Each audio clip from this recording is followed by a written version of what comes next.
Welcome back to some SCP reading. We've got, I think, 45 more SCP-001s to go. So, I mean, let's just get on that then. Okay. This one is The Factory by Dr.Bright. Dr. Bright, I'm pretty sure, did something bad. I don't remember. Whatever. Okay, so this is The Factory, SCP-001, The Factory, SCP-0... This is the story now, by the way. SCP-001 is an 05's tale. Good evening, Doctor. No, don't stand up. And yes, I am who you think I am. Let's not make any more of this than it is. You know my number, and I know enough about you to make a duplicate that even your mother wouldn't be able to tell you apart from the real you. No, that's not a threat, just a fact. Now, as to my business here, it seems you have stumbled upon something above your clearance. Well, no, stumbled is not the right word. Dug up? Perhaps. And you are getting to the point where further digging could end up in some fairly lethal gunshot wounds. That would be a sad state of affairs, as you are otherwise quite a good researcher. Therefore, you are getting something very few people in the Foundation ever get. An explanation. Yes, we were alerted when you first started digging into SCP-001. Every researcher who's been around for a while looks into it. Most are satisfied when they uncover the angel with the flaming sword. It's buried under enough levels. But you started looking into the factory, and that is when I knew you wouldn't stop. So here it is, plain and simple. The factory is SCP-001. But it will never be written up. It is a choice I made early on in the creation of the Foundation, and a choice I will stand by. You researchers are far too curious. I'm not sure which scares me worse, that you will never understand the factory, or that one day we will. Oh well, I'm sure you're eager to learn more.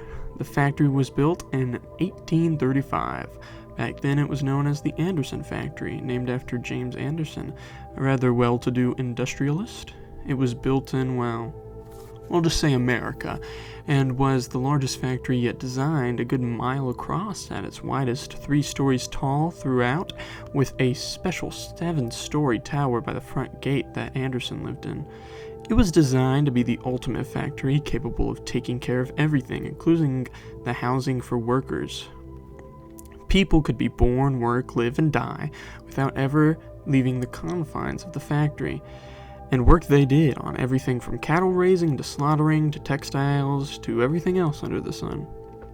Now, no one knows whether James Anderson was actually a Satan worshiper. It is just as likely that he followed some other pagan gods. What is known is that he was very exact in the building of his factory and the placement of the machinery within it. Survivors claim the floor was engraved with arcane symbols that were only visible when blood flowed across them, but then the survivors claimed a lot of things. What is known is that Anderson made his money on the blood and sweat and sometimes body parts of the lower class. His journals indicate he thought of them less than human, being put on this earth only to serve his will. Do you want some water too? Thank you. Of course, at that time, no one knew about his predilections, and so many people flocked to the factory. A place to both work and live at the same time? Well, of course people wanted in. Never mind the harsh hours, working conditions, sadistic security force, and all the rest. Factory workers were forced to work 16-hour days, only shutting off on Sundays between sunrise and sunset. Workers were not even given individual rooms, instead sharing rooms with 8 other people, sleeping in shifts of 3. Medical attention was unheard of. If you were injured in the course of doing your duty, which most people were, you were expected to just keep working. Anyone too injured to work was dragged off by security, never heard from again.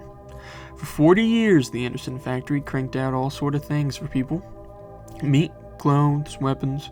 Never mind that the beef might be mixed with human. Don't care that the weapons were forged in blood. No attention need to be paid that all the clothes were dyed with, well, You get the idea. Rumors leaked out, but the products were so good, why bother? Till someone got out. I never met the poor brave soul that managed to escape, but she managed to meet with President Grant, and in 1875 he enlisted my aid. At the time it doesn't matter. We'll say I was in the military, kind of, and that my people were the same. 150 good men and some women who were often given jobs that weren't supposed to be common knowledge. We'd be cleaning out some Confederate holdouts, some of the worst things we found down in the South. So we did some research, didn't like what we saw, and we went in loaded for bear. I don't actually remember much about the night when we all went down. Most of it blends together in my head. I get some flashes sometimes of people chained to the line, living next to the dead, the damned hard to tell which was which. Children working underneath machines, the majority of the flesh scourged from their bones by great wheels and cogs, and all other things. No, I'm alright. I haven't thought about that night for a very long time. The security force wasn't much of a problem, but then Mr. Anderson's creation showed up. He'd been taking the injured workers and, experimenting on them. Men, if you could call them men, with multiple arms sewn together, some of them combined with animals, horrible monstrosities out of mankind's worst nightmares. They kept coming, wave after wave of not quite living creatures. I lost a lot of good people in that night. And then we found Anderson's breeding pit. Girls as young as 8 chained to walls, forced to be nothing more than... I'm sorry. Even today, more than a century later, the memory makes me see red. When we finally found Anderson cowering in his office, we hung him from his tower window with his own entrails. As he died, he laughed, saying it didn't matter, we could kill him, but his factory, the factory, would go on.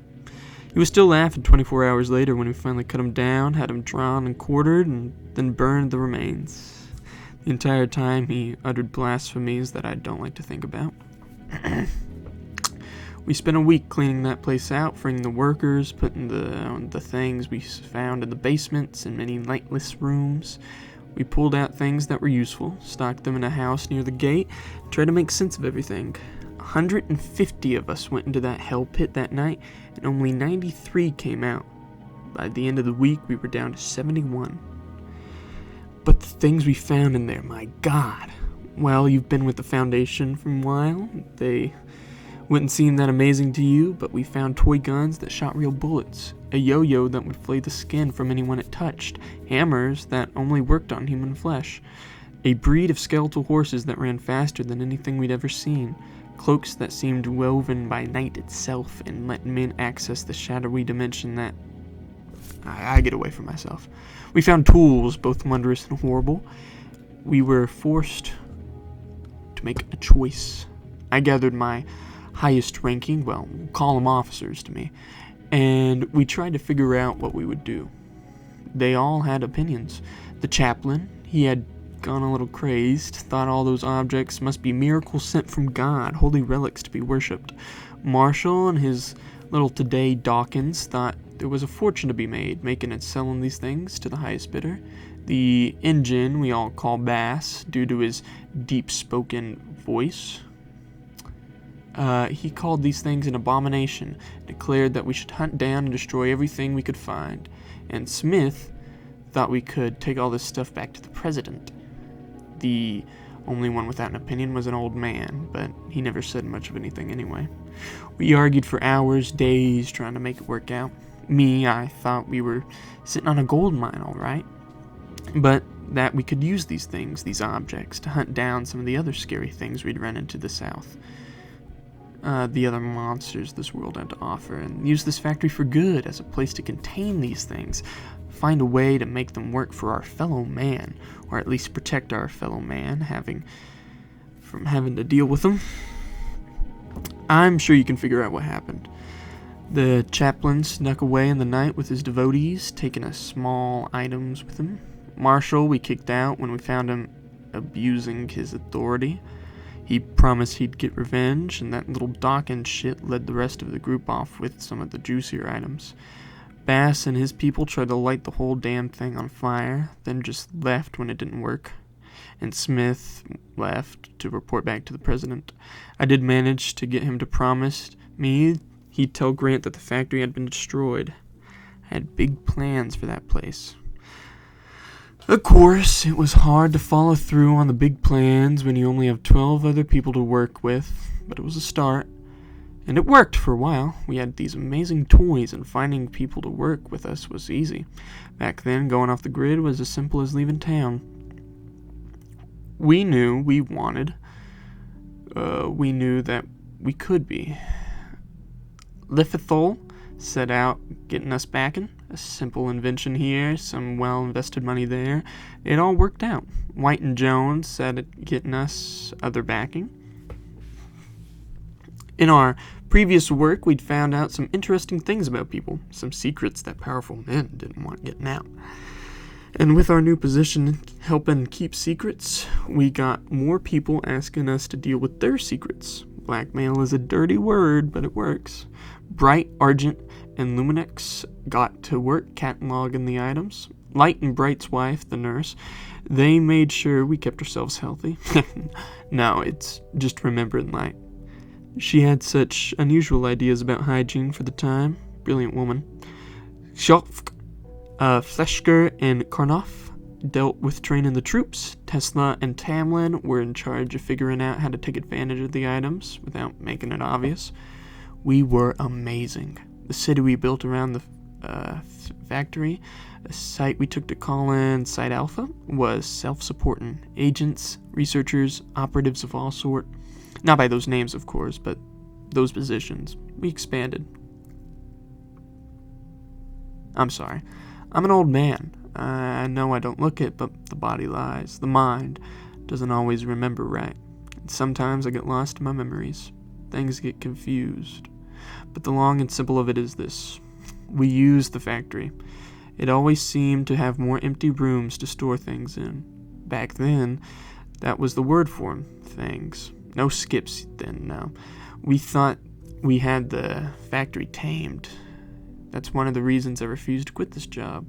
If there's anything I can do here, it's remind people that we will never tame these things. Contain them, yes, but as we see with Abel, tame them? Never. After a decade or so, we were pretty organized. The original 13 of us were being called by numbers, not names. We knew how to make things work. And if a thing or two vanished inside the factory still, in the occasional D-class, what? Yes, we had D-class back then. Disposables. That's where the D comes from. Had to have someone to test things on. Tesla and Tamlin were both very firm about that. But yes, sometimes we lost people who don't matter. Dr. Bright was fond of saying it was the factory taking its toll. You can't get something for nothing. 1911 was when it all went wrong. Things, we called them fairies, an entire race of things living behind us. They could look the same as you or I. The only obvious difference was an allergy to iron. Yes, that's why we called them fairies. No, you haven't heard of them. Why? Because it's the one time the Foundation wiped out an entire race of things. Root and branch. I'm the one that did it. We'd been hunting them for some time. We'd run into them a time or two before, come out on top. So when a certain royal asked us to help, of course we were eager to get out in their debt. We've always loved helping people in our debt. We sent a team to help out, take care of what we thought was a hunting party. Next time we saw them, their heads were on poles attached to saddles of creatures the fairies rode when they attacked the factory. It was horrible. 3 words, but they convey so much. I have never... I'm sorry. Please give me a moment. I never told this part to anyone. You should consider yourself lucky. And if you ever tell anyone any of what I'm about to impart on you, I will not just kill you, but everyone who shares your DNA in the worst ways possible. You'll think Procedure 110 Montauk is a walk in the park compared to what I do to you. We lost. The things came and they destroyed us. Rode over our emplacements, slaughtered our people, shrugged off our weapons like they were nothing. I watched my 13 go down, left and right, just trying to hold the factory, and I, their leader, their friend, their father figure, godfather to the Bright's 4 young children, confident, sometimes lover, always the confessor, I ran. I ran like a scared little schoolboy, deep into the dark depths of the factory. I was chased by the things, always just one step ahead. I could hear them behind me, feel their breath upon my neck, and I came to a door I'd never seen before. A bronze door, covered in Arabic script of some kind. I had never been one for languages, especially not the curly bullshit the musclemen used. I didn't care. They were coming on me, and I threw the door open and dived through it. Everything inside was different. There was a feeling of peace, that nothing could hurt me here. The light was this dark red, but still felt right. My eyes were filled with the steady thrumming of a gigantic heartbeat. And in front of me were the remains of Anderson. It spoke to me then, but I'll be damned if I could tell you exactly what it said. What it told me was more meaning than exact. It offered me hope. It told me that each of the things we had used from the factory, no matter what we did with them, fed it, helped it grow. But if the fairies took over the factory, they would destroy it, and we couldn't have that. It offered me a deal. It could remove this event, make it have never happened. All I needed to give it was us. I didn't want to. I knew it was a bad idea. But then I saw them again, my family, my friends, dead by the hands of those bastards. I agreed, and smiled. I found myself once more in the ramparts, watching the hordes of fairies crest the hill. My Foundation was alive once more. In my hands was a weapon. I won't bore you with the details, but we slaughtered them. And with these new weapons, continued to slaughter them. Everywhere they lived, everywhere they bred. My fellow O5s questioned my decision, thinking we could save some in case we might ever need them. I overruled them.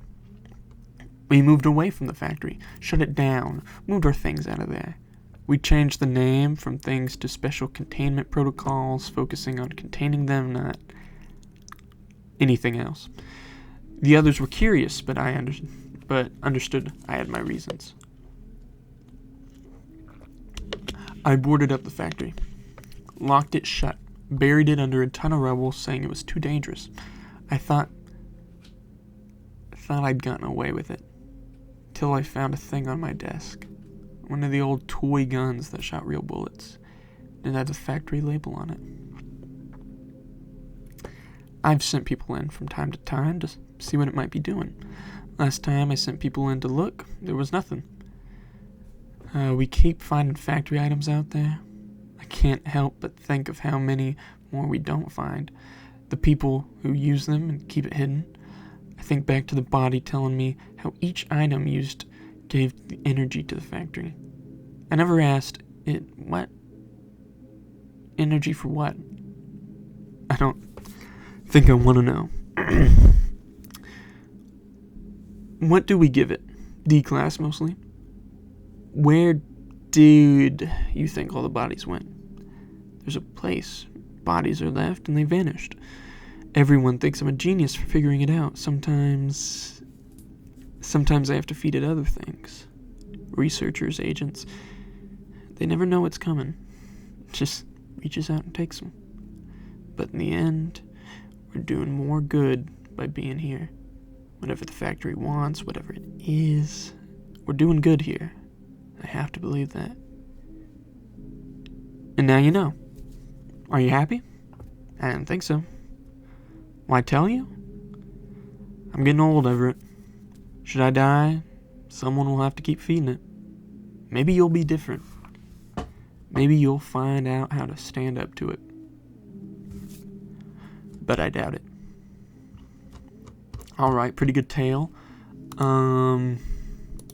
Obviously, it is about this factory that the original founder of the Foundation found. 3 founds in that sentence. It's about how this was written back in the day, when there wasn't nearly as many groups in the SCP universe, so it's establishing the different groups, like the government group and the Global Occult Coalition, maybe Chaos Insurgency, and then it's establishing how items are made, stuff like that. How the 05 came to be. Despite all his faults, Dr.Bright used to write some cool stuff. I honestly have never looked into what he actually did, but it was apparently pretty bad, so if you're interested, you should probably look into it. Anyway, that was alright. That was The Factory by Bright. What is it? 43 left. So dumb.